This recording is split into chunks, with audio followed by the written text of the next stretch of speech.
Good morning and welcome to the Breast Cancer Summit for the Pink Virus Project, an initiative of the Breast Health and Healing Foundation, a joint effort of the Breast Health and Healing Foundation, the Davis Family Foundation, a private charity in Maine, and the Cary Medical Center. The Cary Medical Center was named last month the best small hospital in the country. And we are very fortunate to have the CEO with us today, Chris Duty, and the man who flipped the switch for this Breast Cancer Summit, Bill Flagg, who is the Director of Public Relations. This Pink Virus Project is an initiative to help answer the question, does a virus cause breast cancer in women? This is not a trivial question.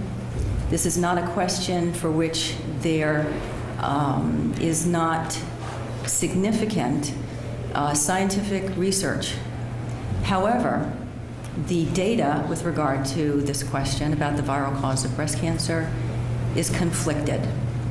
That is to say, there are scientists, some of whom are with us today, who have worked for decades doing research, publishing this research in peer-reviewed journals, and they have found that there is a possibility that a virus, mouse mammary tumor virus, or its human equivalent, human mammary tumor virus, may be partially responsible for a portion of breast cancer.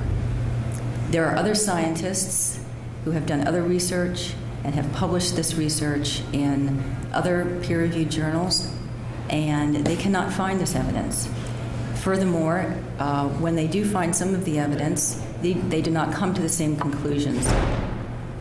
It is this conflict of data which leads us to today, here in the Russell Building of the United States Senate, to ask the question, a question that I believe has a national impact: does this virus cause breast cancer in women? We need to answer that question, but we need to do so within the confines of strict scientific inquiry.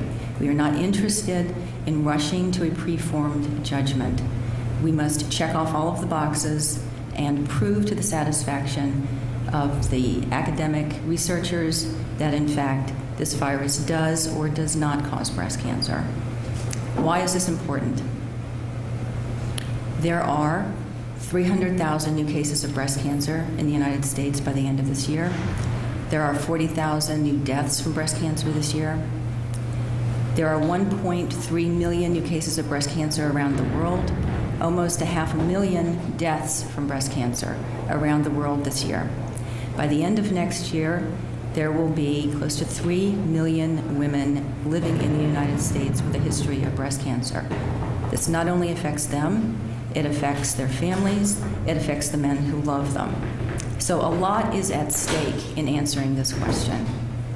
We are very fortunate today to have some of the scientists who have been working on this virus and other scientists who have come to listen with benevolent skepticism to the data that will be presented. The virus, mouse mammary tumor virus, or as it's now known, human mammary tumor virus, is also known as the Pogo virus. We have Dr. Beatrice Pogo with us today to present her work. I've called the virus the Pink Virus because I think that this is a name that will capture the attention of women across the country. It is my pleasure to introduce to you Professor Paul Levine from George Washington University, one of my many alma maters. Dr. Levine will be presenting his data. I think we're going to have to break for just a moment to get the technical difficulties ironed out. Thank you.